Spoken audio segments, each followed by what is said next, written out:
In a world of noise, whose voice can be trusted? You see, we're asking this question all the time.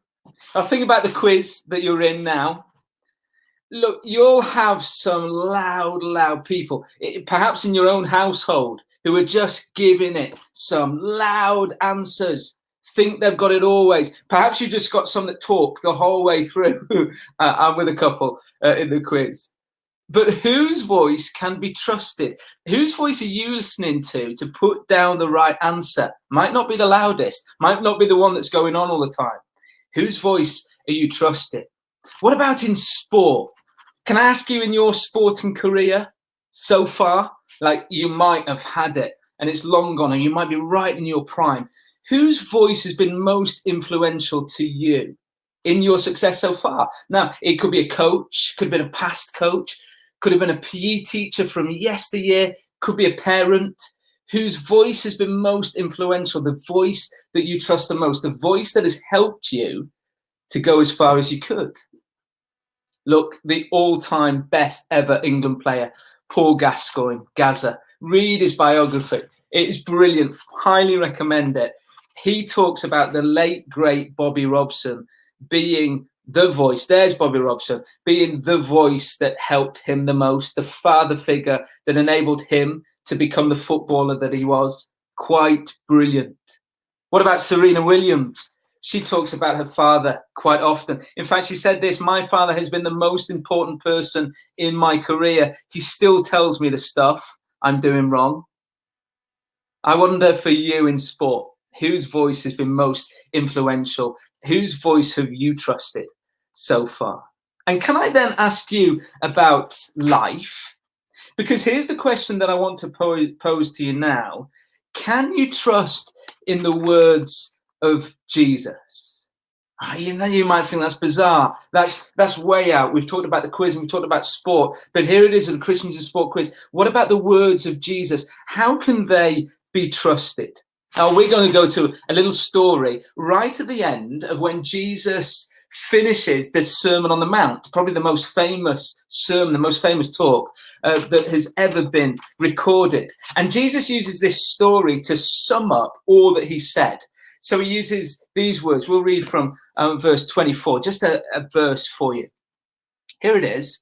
Everyone who hears these words of mine, puts them into practice, is like a wise man who built his house on the rock.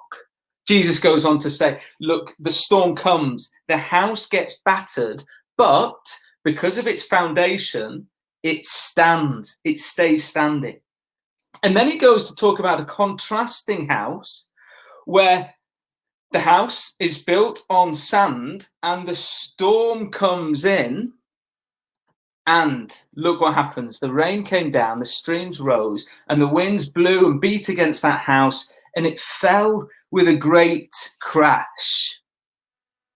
See what Jesus is saying? He's saying, listen to my words and act upon them. You're like a wise man who builds house on rock. Listen to my words and do nothing about them. You're like a fool.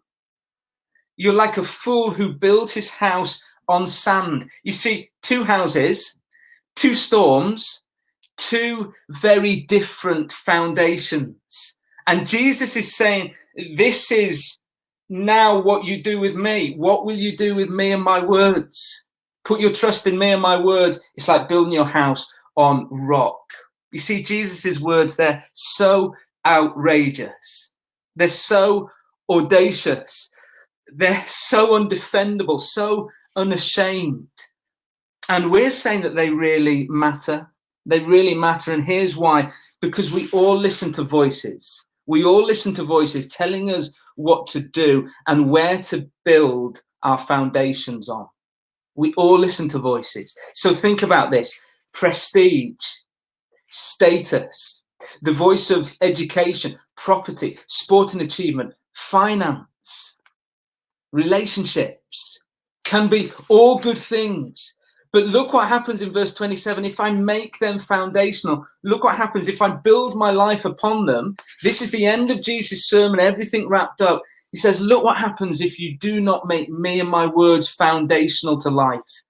The storm will come, and your house, your life, will fall with a great crash. Like a man who builds his house on the rock is the person who listens to my word and acts upon it. Like the man who builds his house on sand is like the person who listens to my word and then does nothing about it. So what? Perhaps you're sitting at home with your family. It's a nice Friday evening. You've just seen the sunset. Perhaps you're on a Zoom call with a bunch of sports friends. Look, the chances are that one of those friends is a Christian, and they've called you to this quiz and said, listen, come along, it'll be fine, it'll be fun. In fact, we'll give it a real good crack. It'll be good banter. But I want you to hear something about the Christian message. I really want you to hear something about what I believe in, because I trust in Jesus and his words. And you're maybe sitting there thinking, well, I'd love to ask them why. Why do they trust in Jesus and his words? And do you know what I think their answer would be? A Christian friend that you know? Because I can trust his words because he's acted upon them. He's actually acted upon them. That's how I know they're trustworthy. Look at this last little verse from John 3:16. This is Jesus, and he says, for God so loved the world that he gave his one and only son. That's me. Jesus is saying, that's me. That whoever believes in him shall not perish, but have eternal life. And your Christian friend is saying, this is why I trust Jesus and his words. This is why I'm building my life upon it, because Jesus has acted upon his word.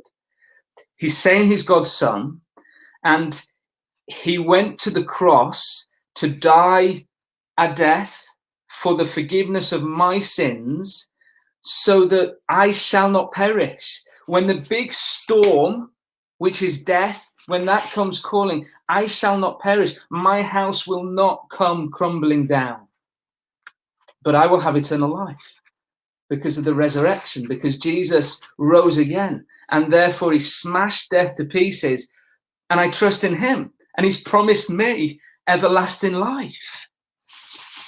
I think that's what your Christian friend would say. And we've got opportunity to talk about that after the quiz. So don't dive off a Zoom call. Hang around. And here's the question. Here it is, back up. In a world of noise, whose voice can be trusted?